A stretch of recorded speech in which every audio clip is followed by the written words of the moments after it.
My voice is absolutely gone, but hopefully in this review you can get everything you need to know about the monitor that's sat behind me.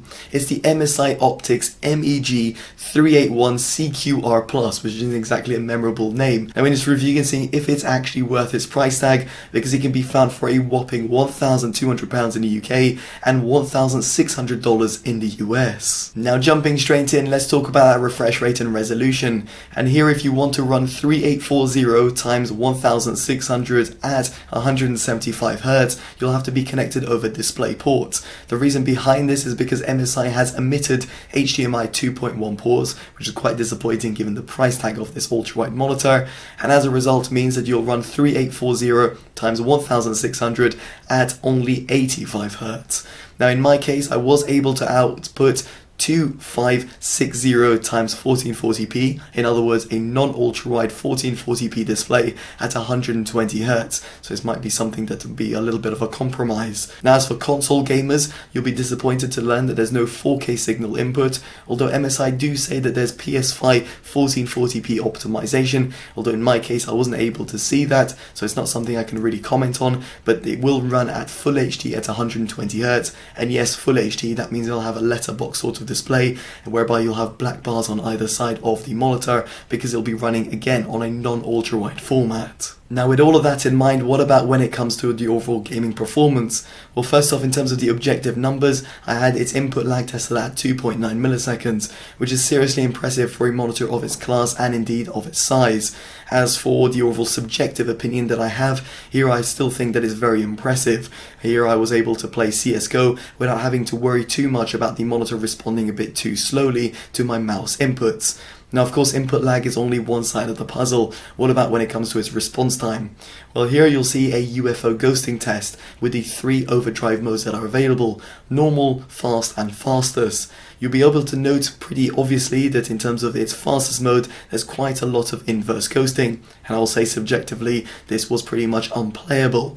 Now in terms of its fast mode, it's not exactly obvious via the UFO test that I had, but when I was playing lighter based games, so for example when I was on Counter-Strike Global Offensive on Dust 2, and therefore quite a light map, I noticed quite a lot of inverse ghosting even in the fast mode preset, so let alone the fastest mode preset, which resulted in a completely unplayable experience. Now switching the scene to a darker game such as Destiny 2, I actually found that the fast mode preset was perfectly playable. So it really depends in terms of the game that you're playing, but fast might suffice for you, although I suspect most people will be wanting to run it in terms of its normal preset.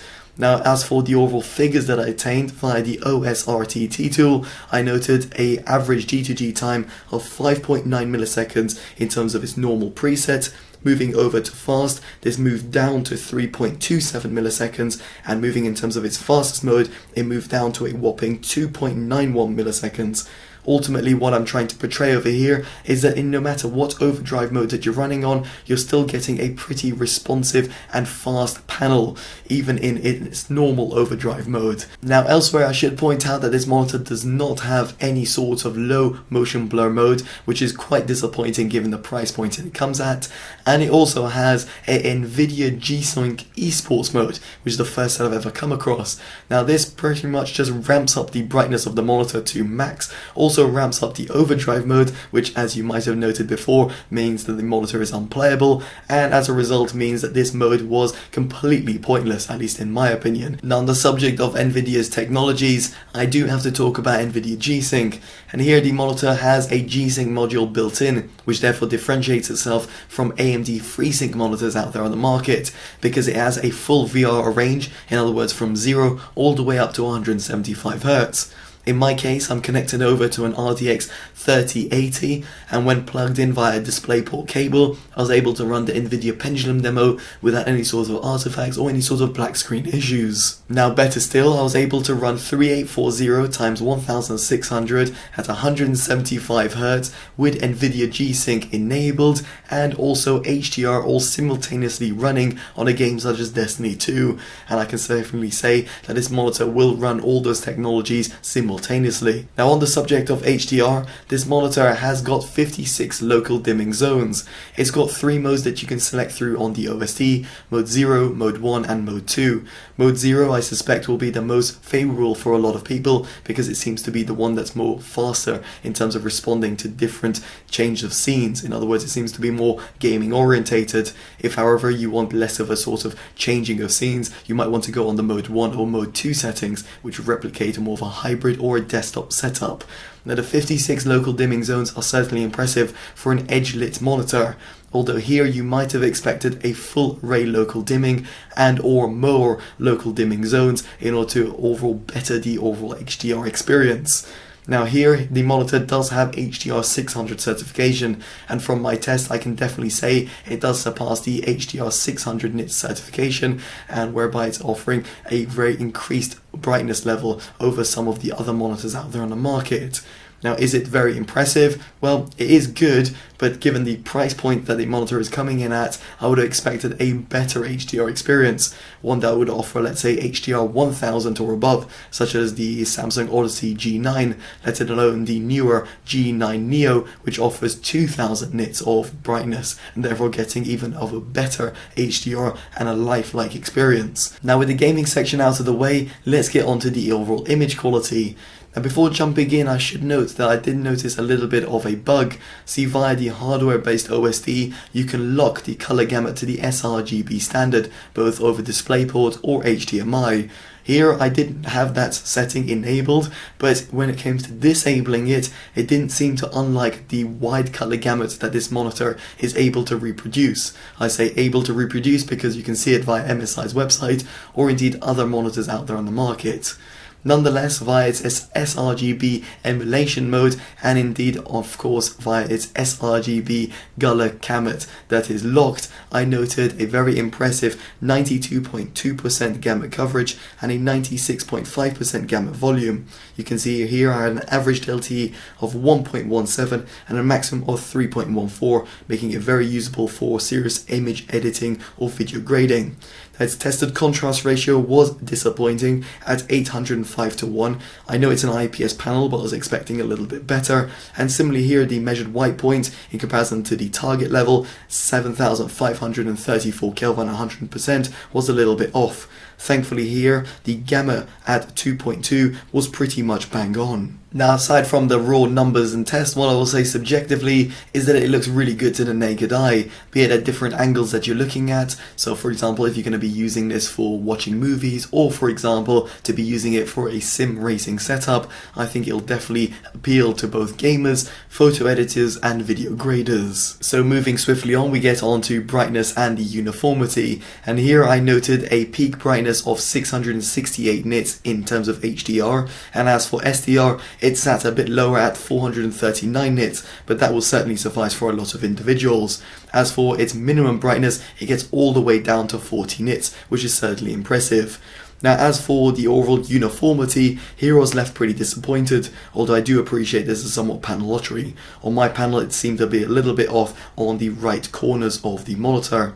As for the backlight bleed, it was pretty minimal, and bearing in mind this images were with the SDR variable backlight disabled, and as you'll be able to see over here, it's actually pretty impressive across the board. So moving on, we get onto the monitor's OSD that can be accessed through a physical joystick button found behind the monitor. Now here you can see you've got a few different modes that you can select. I would suggest sRGB or the user mode, whereby user mode does give you more access to different settings. Now dark boost, I'd leave this disabled. As for response time, I did cover this pretty in depth, but it's going to really depend on terms of what you can cope with, but normal or fast. As for the refresh rate, that just shows you the refresh rate that it's currently running on, and then game assist is in terms of an icon that you can have, such as for example a crosshair. Now as for the G-Sync processor, the G-Sync eSports, I'll definitely leave that disabled as I did mention before. The SDR variable backlight, you could enable this if you so wish, it's completely up to you, but you'll definitely want to leave it enabled when it comes to HDR, as there is no HDR signal. As you can see, it is blanked out. Now as for the variable backlight mode, as I did mention before, there's a few different modes. I'd suggest level 0, or mode 0 should I say. Now as for the image, you've got the different level nits in terms of the brightness, which you can adjust depending on your own ambient light conditions. The color temperature on normal, although you can customize it in terms of the RGB values. As for the gamma, I'd leave it on 2.2. And as for the DP and the HDMI sRGB modes, as I did mention in terms of locking the color gamut, it didn't seem to work for me, but nevertheless you're probably going to want to enable this if you're doing any sort of photo or video editing work. If you're doing any sort of gaming, you'll probably want to leave that disabled to enable that wider color gamut. You've also got a low blue light mode through here as well. Input sources are pretty self-explanatory. As for the nav key, that's for you to have quick access to certain settings. And speaking of settings, over here you do have the ability to change the transparency of the OSD, and in terms of the timeout, enable or disable permanently the RGB LEDs, and also enable the 175Hz refresh rate through this mode as well, and have some information on screen if you so wish, and of course you can reset it as well. Now aside from the hardware based OSD, there is also some software which you might want to install via the MSI Center. Here you've got the gaming gear hub, which allows you to adjust the HMI interface, in other words a little gaming dial that's found at the bottom left hand side of the monitor. We'll touch upon that very shortly. Now here you've got different settings which you can enable or disable, in other words the menus, and some of them being very much present on your hardware based OSD, but then you've also got certain shortcuts which you can enable over here, and in my case I've enabled Resolve, and it does actually work pretty flawlessly. In terms of the monitoring, you can monitor certain settings on your PC, although in my case it didn't seem to pick up, so I'm not really sure in terms of if that's what to do with my setup, and or if I needed that sort of MSI sort of gear for it to work. Now elsewhere you do also have the Mystic Light. Now the Mystic Light can be adjusted both in terms of syncing with other peripherals that you might have, also your GPU. In my case I have, let's say, a RTX 3080, and I can enable or disable, let's say, the LED style. In my case, having it fully disabled, it actually works well with me. And as for the RGB lights, in terms of the monitor itself, you can change the LED style, the light speed, and also in terms of the type that it's displaying. Better still, you've got 3 profiles to choose from. You can enable game sync, in other words to work with certain games as well, ambient link to work with certain different peripherals, and as for the Mystic Light settings, you've got it over here as well. Now better still, you do also have SteelSeries GG engine as well. Now here, this is actually really comprehensive in order for you to enable the full customization of the RGB lights at the front and at the back of the monitor. I would very much suggest this over the Mystic Light settings that MSI provides. Now here you've got both at the front and at the back in terms of the groups, and you can individually zone them if you so wish. That means it gives you a whole host of customization, and better still, via SteelSeries engine you can also enable it via certain apps. In my case I use CSGO, and whereby I can use the front LED displays to actually show the amount of ammo that I've got. I know this might sound a little bit gimmicky and somewhat silly to a lot of individuals, including to myself, but it's nice to see that the RGB lights also have a different purpose other than just being, well, just fancy RGB lights. Now moving past the software and the OSD, I do want to quickly talk about the HMI, or the human machine interface, as MSI has coined it.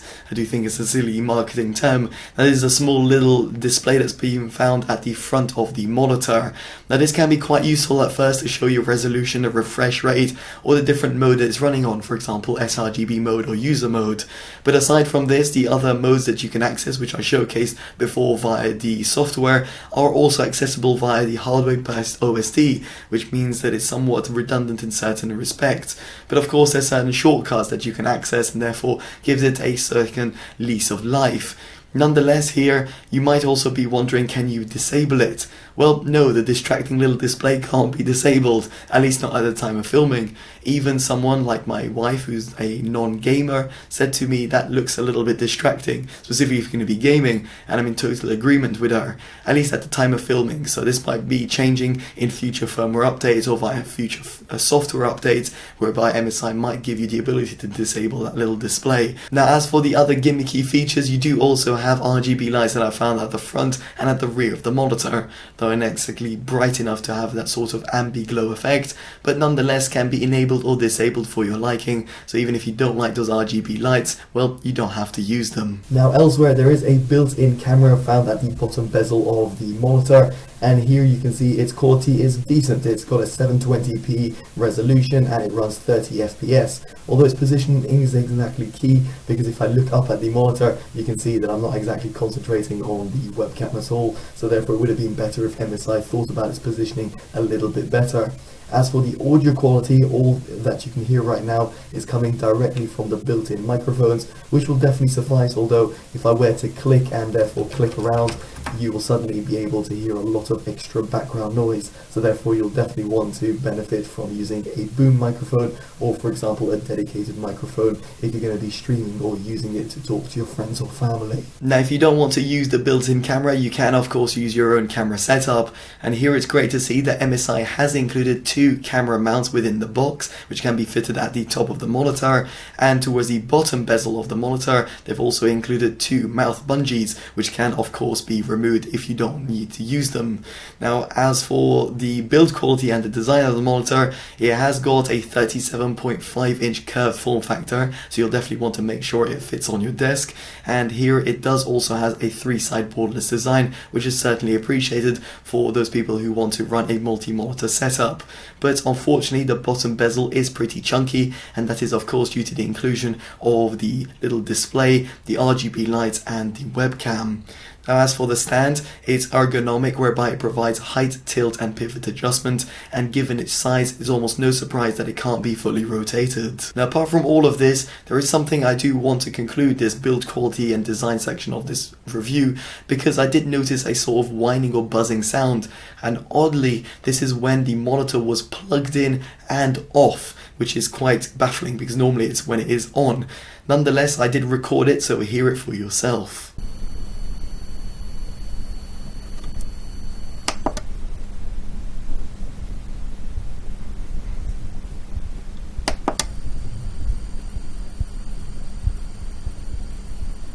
Now I'm not really sure if this is an isolated issue to my own unit, but I will be reporting it to MSI and we'll be looking for their feedback, and if I do get any sort of constructive feedback I'll be popping it down in the description below, or indeed in the pinned comments. But I will say that subjectively I am quite disappointed to see a £1,200 monitor having such an issue. You would have potentially expected a better quality control. And so with all of that in mind, it brings me on to my verdict, and quite frankly I can't see myself recommending this MSI monitor, be it with or without those little buzzing issues, and that's because of what its competitors offer, be it at a 34 or the super ultra-wide 49-inch form factor. There are of course other 37.5 or 38-inch monitors, but the overall premium that this monitor and some of its competitors come in at just doesn't make any sense. Don't get me wrong, the MSI monitor does well across the board, but is not a monitor I can personally recommend at the time of filming, given the overall price point that MSI is asking. As a result, I would suggest you to look in the description below for my own personalized recommendations for someone who's reviewed over 200 different monitors.